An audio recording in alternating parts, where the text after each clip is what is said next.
Sua vez. Estou com as pernas bambas. É normal. Primeiro, sempre começa assim. Presta atenção. Independente do que aconteça, eu vou estar aqui torcendo por você. Então, vai lá e arrebenta.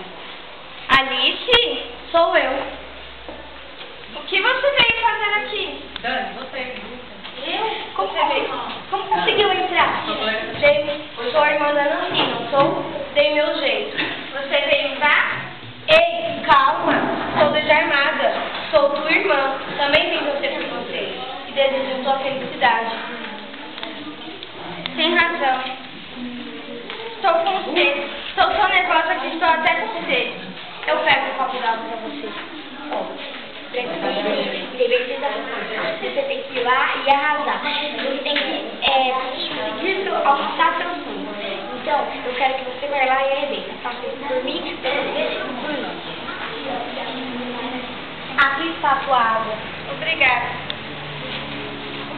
O apresentador já está chegando no palco. Já está chegando a aula.